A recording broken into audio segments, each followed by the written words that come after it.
Hello and welcome back to the Fourth and Forever podcast. Stop laughing, Darren. We're being professionals here. And this week we are continuing on with the final edition of our draft needs for teams. And we are looking at the AFC East.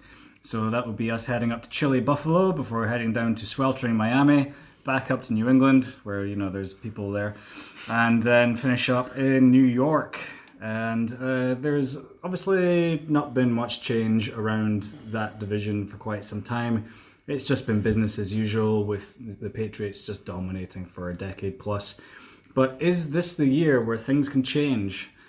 Well, let's step up to Buffalo first of all, who finished with a 6-10 record last year. But they do have 10 picks in the draft, including number 9 overall, where they could go for something along the lines of defensive tackle, edge, or perhaps an offensive lineman in order to protect their running quarterback who doesn't know how to throw yet, but still throws better than Lamar Jackson, in my opinion, in Josh Allen.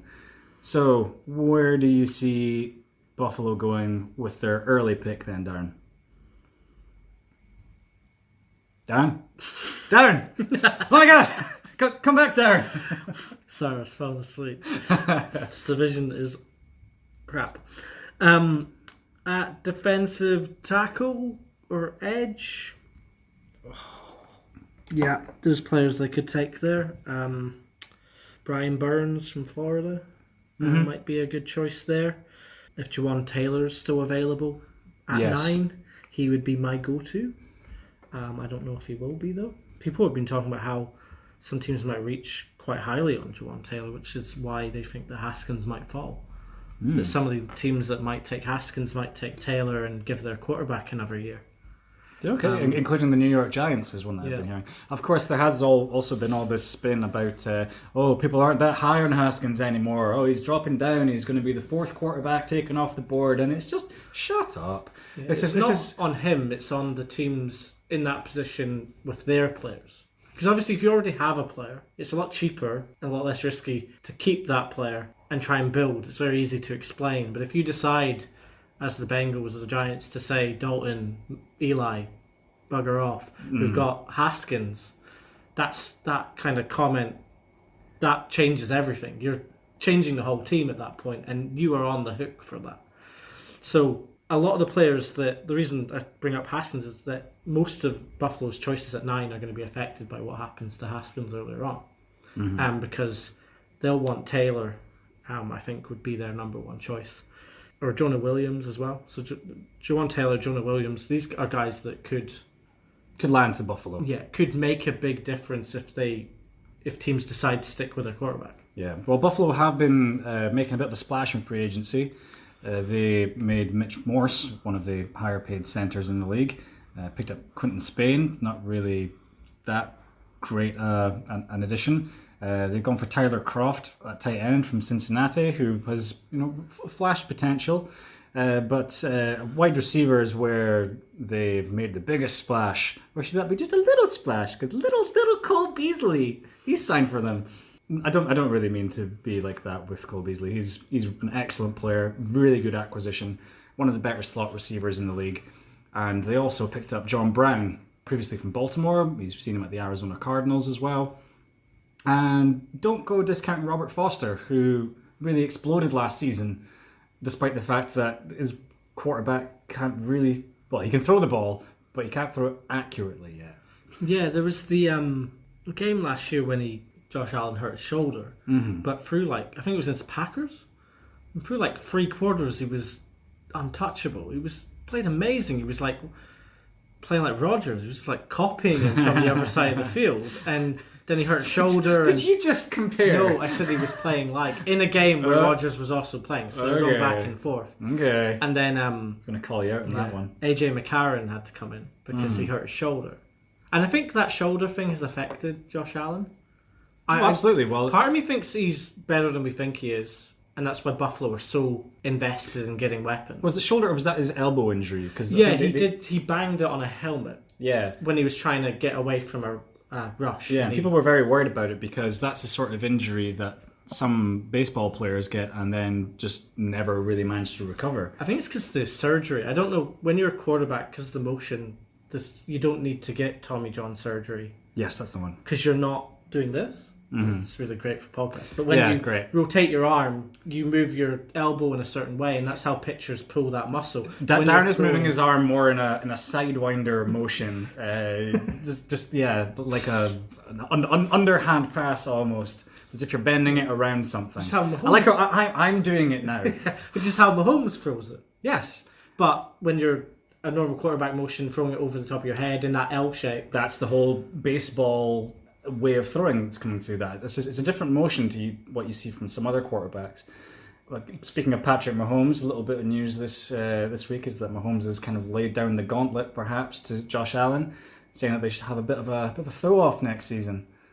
Like, they're saying next season, so they're probably going to make this a ticketed event, like a stadium full of 50,000 people just watching two guys sling a ball as far as they can. Well, it's probably the most excitement Buffalo are going to get next year. I'm going to be honest. I once saw a player I think he was playing for the Scottish Claymores, and he was an offensive lineman, and he threw a ball from one end zone to the other. Some people were just... Slight exaggeration, it maybe fell slightly short, but it was not far away. Anyway, so where would you go with this pick? Is it just offensive line? But it's going to... If either of those guys are gone, because there's such a drop-off at offensive line, so if Taylor or Williams are not on the board at 9, then I'm going best player available. I'm going... Oh, there he is. Put it on a t-shirt. Yeah, going, defensive line. I think the Ed Olivers, Wilkins, Rashan Gary, if you want to take a leap. Yeah, with that sort of system, you could do with having someone internally. Jerry Hughes was a pretty good contributor last year, and obviously you got Trent Murphy in there too. Tremaine Edmonds at linebacker and Lorenzo Alexander helping out there as well. Matt Milano, very underrated linebacker. So they have a really good linebacking and defensive back core, I would say. Could maybe do with another free safety, perhaps. Anyway, moving on from the Buffalo Bills, and we will hit up the Miami Dolphins. Oh boy. So, what are our thoughts on the Miami Dolphins, who finished with a 7-9 record, as they always seem to do, and have finished up with the 13th overall pick in the first round? We see them needing kind of everything, really. Mm-hmm. Obviously, quarterback. If Haskins drops, do you take him? I see him fitting in quite well in a Dolphins uniform, actually. I could see Dwayne Haskins being totally sold on Trevor Lawrence. Is this like... They're going to suck for Lawrence. They're going to have to find a different way of saying that. Ryan Fitzpatrick and Luke Falk and Jake Ruddick are not your solution there. But we were discussing this previously. Is it just a case of you build the team first and then you slot in the quarterback? They've let one of their tackles go to Denver. You've still got Laramie Tunsil there, who's never quite lived up to the hype. Yeah, they could really do with some help on the offensive side of the ball. They also need help on defense. So where do you go? I'm just reading that roster. It's not good. I think the only player I like there is Kenny Stills. They are blowing it up. They are not good. Yes, they absolutely are not good. Other than, of course, I would say Kenyon Drake at running back is still an excellent player. He's someone to build around. But and then you look at the defense. Oh boy, sorry listeners, we are just in awe of how bad this looks like it's going to go. There's a guy actually called Tankersley. Yeah. What is he? He's a strong safety or cornerback. Cordrea Tankersley. You should just put him on. Yeah, just why not? just play him. For the lulz, stick him in there ahead of Bobby McCain. Well, why wouldn't you?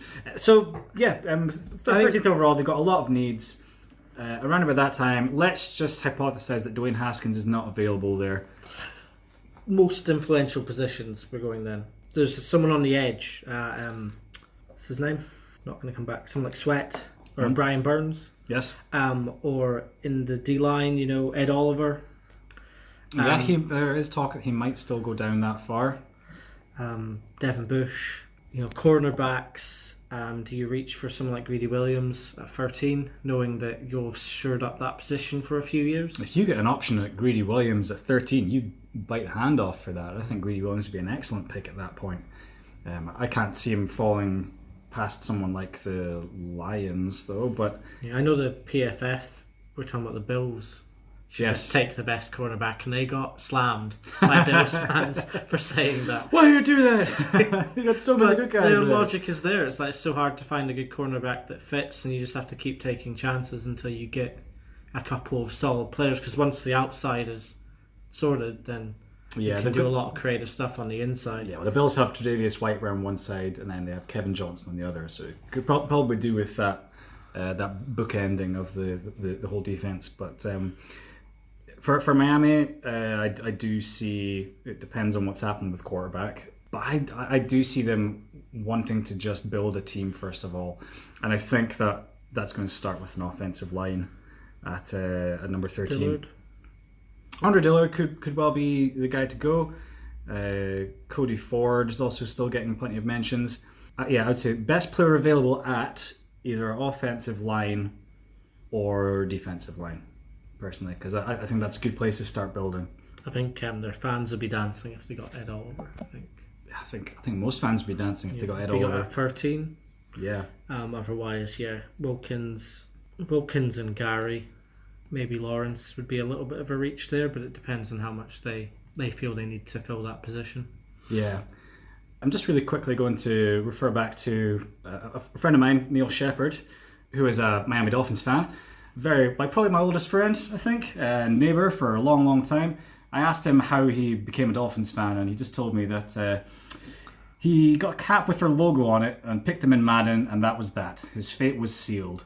And I'm trying to remember the names of some of those guys that he used to love. I think there was a couple of wide receivers. Did James Whitenight play for them? Or was that... No, that was... I started watching NFL like 5 years ago. There's an OJ who played wide receiver. Not Simpson. I can't remember. That's going to make me feel real bad. Sorry about that, Neil. The player I was talking about in question was OJ McDuffie. And he was catching passes from Dan Marino at the end of his career and saw that glorious transition towards Jay Fiedler. Bet that takes you back there, Neil. Back to the good old days. Oh boy, they were terrible, weren't they? Regarding what Neil thinks about the Dolphins off-season, that is a whole new episode that we could dive into. And they say that they should have moved on from Tannehill 2 seasons ago, but the draft isn't the best for a QB. So he thinks that it would make sense to try and bolster offensive line, and could also go with the Rams/Eagles/Browns model of getting a young QB in and attempting to put some big names around him. But get the big names around him before he commands a higher wage in years 4 and 5. So Neil seems to think that QB this season is a no-go. Build the team first, which is what I just said, and that was without going back and reading that. So thanks very much for that input, Neil. Moving on from the Miami Dolphins. Yeah. This division, man. Division. So you know what's coming. Anyway, the New England Patriots they got the 32nd overall pick. How do you get the 32nd overall pick again, Darren? By winning it. By winning it all. By having Edelman. Yes. And no one ever marking him. Yeah. But at tight end these days, they have Jacob Hollister, Steven Anderson, and Matt Lacoste. So no Gronk going forward, at least unless Tom asks him to come back nicely. Says he'll give him a keg or something. No, I don't think it's happening. What I think is going to happen is Belichick's going to sign some 6'5" lacrosse player who played rugby league in the American Samoa. And he's going to teach him how to play tight end for 25 minutes. Going to get a pro arm wrestler. And then professional hot dog eater. Yeah, put professional tiddlywinks player in the slot. And just watch the titles continue to roll in. He's a scheme quarterback. Yeah, we could say that. Anyway, so... it's going to be a tight end. Yeah, okay. New England Patriots, you think a tight end? Mm-hmm. Do you reckon either of the big two are going to fall that far? No, it's going to probably be Irv Smith Jr., I think. Out of Alabama. There's been a lot of talk about they like winners. Mm. He plays for Alabama. And he's fast, and they were saying about how he might drop because he's not the best under like a looping ball, and he doesn't like having to go up and get it. But Brady's the quarterback. And it's the New England Patriots scheme, so he's going to be wide open. The way to is bring it down and run 5 yards. As long as Tom Brady's the quarterback and Bill Belichick is the the coach. You could just put anyone out of wide receiver because it's what they've done for the longest time. Wide receiver is still a place where they should look at upgrading because at the moment you're throwing to Julian Edelman, Philip Dorsett, Bruce Ellington. I think this may be another podcast entirely, but what's wrong with Edelman? As in, like... Oh, no, like, I'm not... Edelman, to me, is, like, top 3 wide receivers in the league. No, I'm not downing on Julian Edelman. Proven it. I'm saying that you have Julian Edelman, and then after that, you've got a drop-off. Yeah, but you don't need anything because you've got Edelman. Yeah, okay, so just have no one else on the field, and just have Tom Brady throwing to Julian Edelman behind the massive offensive line. Every other year. I think if they can sort out tight end, I wouldn't be surprised if the Patriots end up with like Eric Decker and just some random wide receiver pairing. Steve Largent's going to come back. Yeah, it's just going to be ridiculous. The player that makes a difference for the New England Patriots, I think we've gone down to the top 70 players or something on this list, so none of these players are the player that's going to make a difference. It's going to be some guy out of like Notre Dame lacrosse getting picked up in free agency that's going to make the big difference to this team next year. They're going to sign Des Bryant and Ndamukong Suh. I wouldn't be surprised if they got Suh. Yeah, he would be a guy who would fill a need there because at defensive tackle at the moment you've got Lawrence Guy and Mike Pennell. They've got the most picks as well.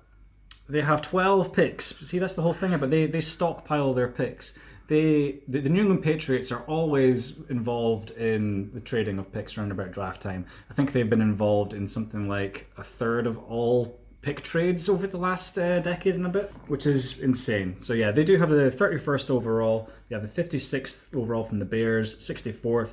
They then have 3 picks in the 3rd round.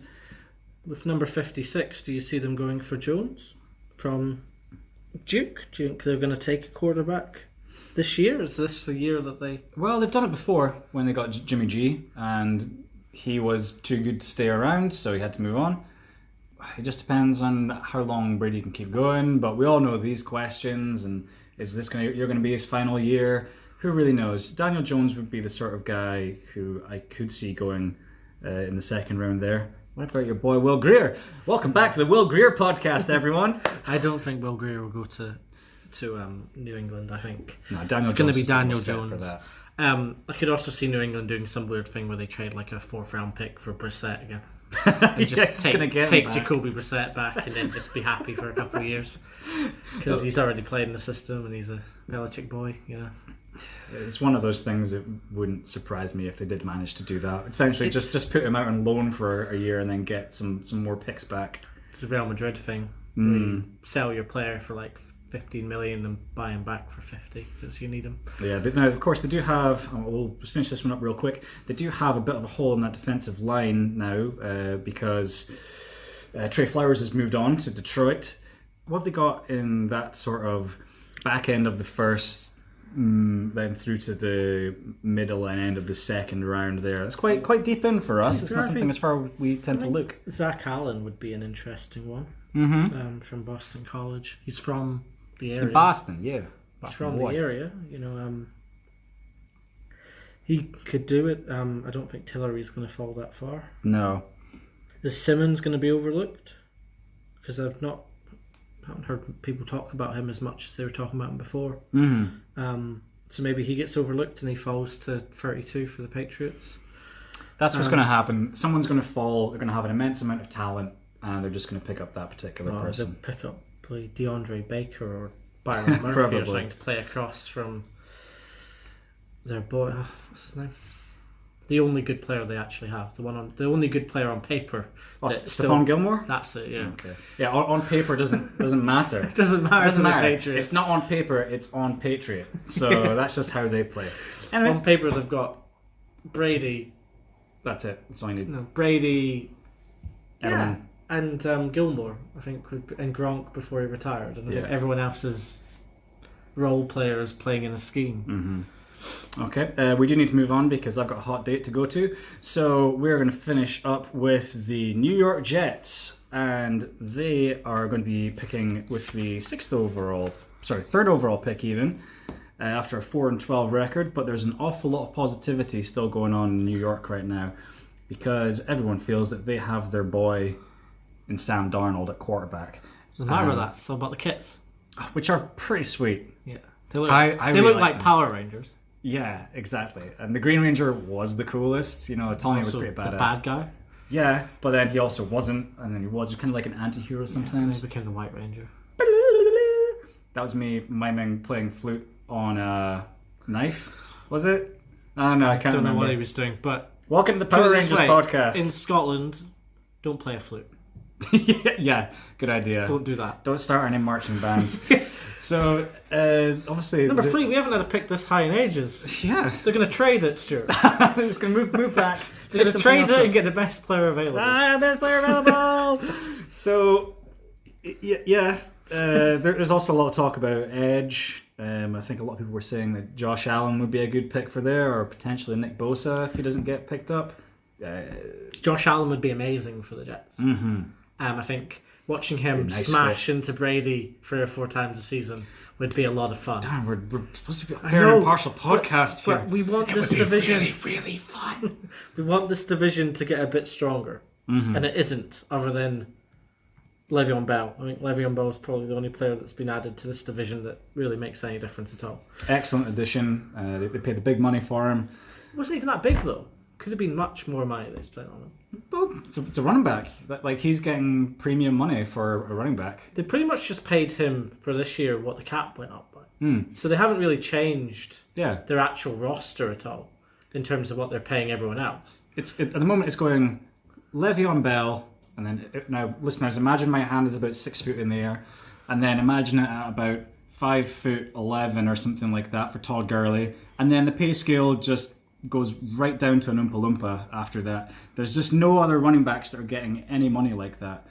They could do with some help at the wide receiver side of things.